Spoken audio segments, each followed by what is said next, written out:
Amis amateurs d'art génératif et d'intelligence artificielle, bienvenue dans cette nouvelle vidéo. Grosse nouvelle, aujourd'hui on va voir Midjourney version 4. La nouvelle version de Midjourney vient de sortir, la version 4, et on va comparer cette version à l'ancienne version, la version 3. Déjà on va voir comment l'activer, et pour ceci, vous allez sur votre Discord, sur soit votre salon privé si vous avez un abonnement, soit sur le salon public. Vous entrez dans les settings, je vous rappelle c'est /settings, vous tapez Enter, et vous avez ici tous vos settings. La première ligne, c'est les différentes versions. Vous avez la version 3 ici, et grosse nouveauté depuis, je crois, aujourd'hui ou hier, donc le 6 novembre, peut-être sorti le 5 novembre, 5 ou 6 novembre, vous avez la version 4. Vous cliquez sur version 4. Et donc, dorénavant, vous aurez accès à la version 4, puisque le "-v4 sera ajouté à vos descriptions.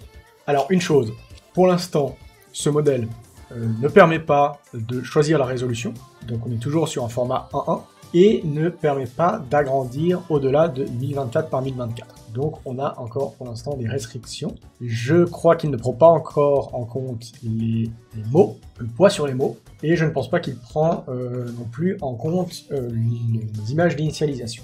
Donc pour l'instant, on peut juste générer des images à partir d'un prompt avec un format 1 par 1.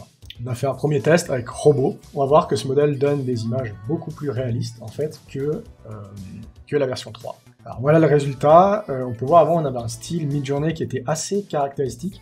En fait la version 3 n'avait pas beaucoup de diversité. Si vous alliez sur les réseaux sociaux, sur Instagram, etc., vous allez regarder en fait toutes les œuvres qui sont faites avec Midjourney. On peut voir qu'on a souvent un style qui est assez semblable. Un style un peu peinture, qui se retrouve un peu dans toutes les œuvres Midjourney, qui fait qu'on n'a pas énormément de diversité. Alors, la diversité, c'est un des facteurs qu'on cherche quand on explore on recherche les modèles génératifs. On essaie d'avoir des modèles qui ont un réalisme dans les images qui sont produites. On spécifie ça par le fait qu'elles sont difficilement reconnaissables parmi d'autres images qui sont des vraies images. Et puis on a la diversité, le fait d'avoir des images qui sont diverses, de diverses classes et de divers styles. Donc on essaye, quand on a des modèles génératifs, d'avoir la diversité et le réalisme. Ici on va voir que cette nouvelle version 4, on peut voir déjà beaucoup moins le style habituel des œuvres créées par Midjourney. Et puis on a donc un réalisme aussi qui est très important, qui à mon avis a été amélioré. On peut voir que les diverses parties là sont beaucoup plus cohérentes. Ce modèle a moins de problèmes avec l'anatomie et avec la génération d'architecture et d'ensemble de pièces, etc. On va faire quelques comparaisons. Je vais vous montrer les comparaisons que j'ai faites sur ce modèle. Voilà, j'ai commencé par générer des images avec la description simple, une main qui tient un cocktail. Je voulais voir la capacité de cette nouvelle version 4 à générer des mains, puisque les mains sont très difficiles pour ces modèles à générer, on a souvent des problèmes anatomiques. On peut voir ici la version 3 et puis 4 images de la version 4. Ici on peut voir c'est le style aussi typique des illustrations faites avec Midjourney. On a un style un peu avec un peu du grain comme ça, ou un style un peu papier. Elles ont tout un peu le même grain, qui un peu donne aussi là une sorte de manque de diversité en fait dans les créations faites avec Midjourney version 3. Et on peut voir surtout, les mains on a vraiment un gros problème avec les mains. Alors déjà là il n'y a pas de main, là on peut voir la main ressemble à rien, ici elle ressemble à rien, et ici elle est un peu plus correcte, mais on est toujours sur quelque chose de vraiment pas terrible. Gros problème avec les mains dans la version 3. Ici on peut voir déjà que, ici on a quand même deux mains qui sont anatomiquement incorrectes, et assez bizarres, mais qui ont quand même une texture et puis quelque chose d'assez réaliste. Pas forcément dans leur format, mais dans le dessin lui-même. Et ici, on a des mains qui sont là par contre un peu plus correctes. On a des styles aussi qui sont un peu plus divers, entre ça et ça par exemple. Et les mains ici sont assez correctes. Peut-être ici avec le doigt qui ressort ici, c'est peut-être pas très correct, on imagine mal que ça aille jusqu'ici, mais ça peut être trompeur. Là aussi, certaines parties sont pas très jolies ou sont un peu bizarres, mais l'ensemble reste encore assez correct comparé à ce qu'on voit ici avec la version 3. J'ai voulu ensuite tester des paysages. Ici on a donc un landscape, comme on peut dire, un paysage de montagne, réaliste, avec de la neige, du soleil et une station de ski. Station de sport d'hiver. Là, on a le style typique de Midjourney, avec sa version 3, qui est un peu ce style peinture, on voit un peu une sorte de coups de pinceau, etc. C'est aussi typique des images faites avec Midjourney, ce qui fait que, une nouvelle fois, on voit assez rapidement que Midjourney a un peu les mêmes styles quand vous allez sur les réseaux sociaux, et puis on voit direct que c'est une image qui est faite avec Midjourney. Et là, on a le style typique de Midjourney.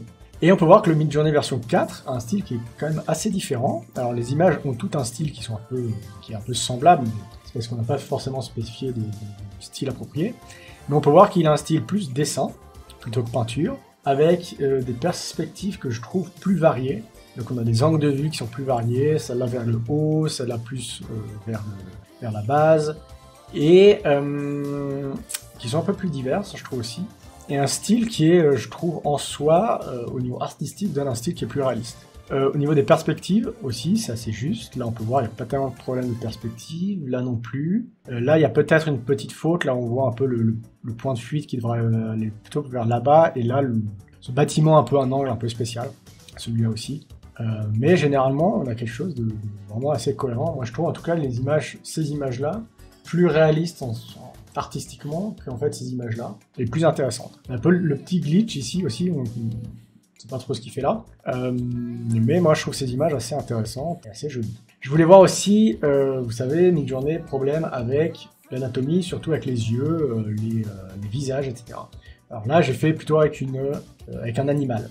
La description, c'est le portrait d'une panthère bleue, de proche, avec un focus serré, très détaillé, 4K, réaliste, avec beaucoup de détails. Et là aussi, on a un style typique qui est de Midjourney qui n'est pas très réaliste artistiquement. C'est-à-dire qu'on se dit, oui, c'est joli comme ça, mais en même temps, c'est pas extrêmement joli.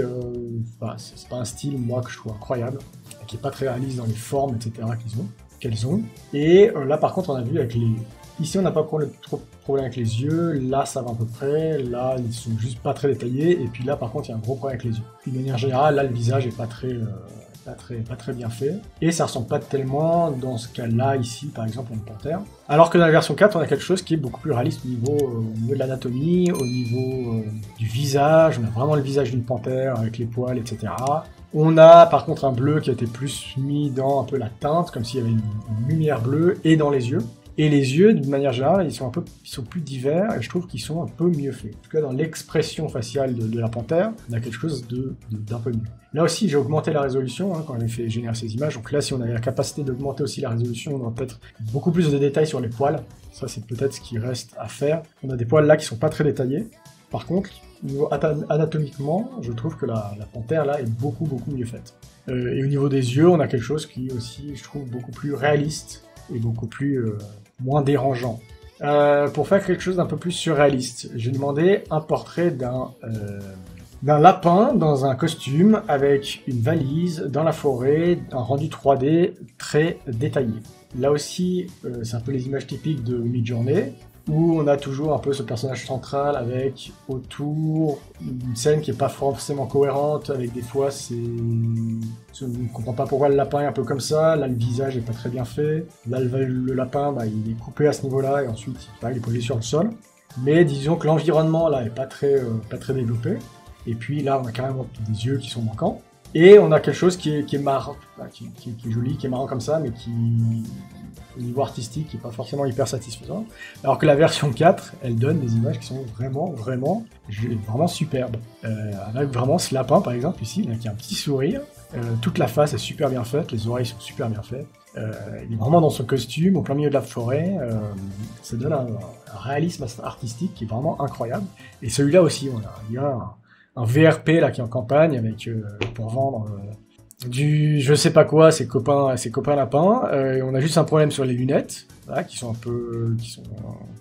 marchent pas, mais sinon aussi, le visage est bien fait, les yeux sont réalistes, l'expression du visage est réaliste, vraiment les yeux n'ont aucun problème. On peut voir que comparé, vraiment, je trouve, à la version 4, on a vraiment quelque chose, un saut qualitatif, même sur des images qui sont purement des images qui ne sont pas réelles, qui sont purement imaginaires et très abstraites. Et là aussi, par exemple, on a des environnements qui sont très bien décrits, avec la forêt, etc. On a demandé un lapin qui est dans une forêt, et on a la forêt. Et ici, par contre, on est dans un cadre, mais on a quand même la forêt autour. Mais tout l'environnement est super bien fait, costume est super bien fait, l'expression aussi super bien fait, au niveau anatomique, tout est là. Toutes ces images sont absolument superbement crédibles, et elles sont super belles. Je les trouve beaucoup plus jolies que les images de la version 3, et là on l'a carrément dans une sorte de tablette. Quoi, on sait pas. Passons sur l'architecture. Là, je voulais une pièce colorée avec des peintures contre le mur, je n'ai pas spécifié, mais avec des peintures, un lit, un canapé, et puis dans une version dessinée, stylisée. Là aussi, c'était un peu un style qui sortait souvent avec la version 3, qui était ce style un peu peint, un peu digital painting, un peu classique. Je trouvais moi personnellement assez classique et ce qui se répétait très rapidement. Et là, de nouveau, on a une version qui est beaucoup plus dessinée, qui est comparé aux deux, au niveau des perspectives, c'est assez correct. Par contre, je trouve qu'on a quelque chose de quand même beaucoup plus diversifié ici, parce que là, on a un peu toujours les mêmes angles de vue, à part ici. Mais là, on a quelque chose de très diversifié, qui est peut-être même un peu moins correct au niveau de la perspective, mais en même temps, ça respecte ce style un peu stylisé. Là, on a par exemple ici des coussins qui vont chevaucher la table de nuit, donc ça fait un peu... Là, c'est un peu pas très réaliste. On a une lampe là qui est un peu bizarre, mais sinon on a bien nos peintures au mur. Plafond qui est aussi un peu bizarre. Là, on a des livres qui volent carrément parce qu'ils n'ont pas d'étagère. Donc là, on a aussi un peu des petits glitches qui font un peu bizarre. Là aussi, on se demande s'il y a la place pour avoir cette commode, mais bon, la perspective aussi un peu bizarre. Là, vous voyez, le point de fuite est comme ça, et là, par contre, il va ici. Mais ça fait en même temps partie du style, je trouve. Et là aussi, ça donne un style, juste la version 3 et la version 4 ont vraiment des styles très différents. Voilà, et moi personnellement je préfère ce style-là. Donc dites-moi ce que vous en pensez entre la version 3 et la version 4, quel style vous préférez. Moi je préfère ce style de dessiné. Après, il faut continuer les tests et puis voir un peu si on donne d'autres styles, ce que ça donne. Les visages, gros problème avec les visages dans la version 3, surtout avec les yeux ou avec une proportion anatomique. Et on peut voir, ça c'est la version 3, classique, nouveau, un peu un style peinture. Et on peut voir gros problème avec les dents. Gros problème avec le nez, généralement problème avec les yeux. Les yeux sont vraiment pas détaillés et donnent un regard qui est pas humain. Là on a un problème avec l'anatomie, l'oreille vient jusqu'ici. Enfin, on a l'impression que c'est l'oreille. En plus on a un problème avec le nez aussi, avec les dents. Là aussi les dents, il y en a trop. Le nez pas bien fait. De manière générale, là on n'a pas d'environnement, on a juste la tête. Là aussi on a un style peinture qui fait que on n'a rien là autour. Là par contre j'ai pas mis à jour la description, c'était une fille blonde souriant à la caméra. Puis la version 4 a un style plus un peu rendu 3D, ou plus dessiné aussi, plus digital painting, mais on peut voir que par contre au niveau anatomique et au niveau anatomique, au niveau des proportions, c'est beaucoup mieux. Là il y a une grosse amélioration dans la version 4. On peut voir les yeux sont beaucoup plus réalistes, ils ne donnent pas d'effet creepy ou d'effet brouillon. Et surtout, les yeux, la bouche, on a toujours quelques problèmes, par exemple avec les dents ici, manifestement il y en a trop. Là aussi, on a quelques glitches avec les dents. Mais globalement, là les dents sont un peu bizarres aussi. Mais globalement, au niveau anatomique, on a des proportions qui sont correctes, on n'a pas d'oreilles mal placées, le nez est super bien fait. Donc on a vraiment une qualité à ce niveau-là qui est beaucoup mieux. Manifestement, ils ont bossé sur cette cohérence anatomique dans la version 4, peut-être en utilisant des modèles de restauration de visage comme nous on a utilisé, ou en utilisant ça dans l'entraînement du modèle, ou peut-être en entraînant le modèle avec plus aussi des données. On ne sait pas vraiment comment ils ont fait parce que c'est pas un modèle open source, mais en tout cas, clairement la version 4 est bien plus efficace au niveau anatomique que la version 3, en plus d'avoir un style qui est très différent. Simplement un steak coupé avec des frites sur une ardoise, version 3, version 4, de nouveau. Moi, je trouve que systématiquement, on a un style qui est très semblable avec les images de la version 3. C'est toujours un peu, on a l'impression que c'est sur papier ou que c'est peint, et ça se répète très vite. Moi, c'était une chose que j'aimais pas trop dans Midjourney, c'était que le modèle avait été assez mauvais au niveau de diversité, on se répétait très vite. Du coup, ça devenait chiant aussi, un peu embêtant sur les images qu'on voyait sur les réseaux sociaux, parce que j'avais l'impression de voir systématiquement les mêmes images. Là, on peut voir, avec la version 3, on a par exemple des glitches ici, là, les frites manifestement sont coupées en plein milieu. Là aussi, on ne sait pas trop ce que c'est. Là, on sait que c'est coupé, mais c'est un peu bizarre. Là, le steak est pas coupé, et en plus, les frites là sont disposées un peu n'importe comment. Là, on n'a pas de frites. Et par contre, la version 4, on peut voir que ça donne des choses beaucoup plus correctes. Là, les frites sont bien disposées, le steak est coupé, on a même des petits légumes. Ça ressemble vraiment à une photo en fait d'un steak dans un restaurant un peu gastronomique. Là, on a juste un problème, on ne sait pas tellement pourquoi il est coupé comme ça, mais là aussi, les frites sont bien déposées. Elles sont réalistes, là aussi réaliste, le steak est réaliste, par contre il n'est pas coupé. Là aussi il est tout juste coupé ici, mais du coup on a un couteau.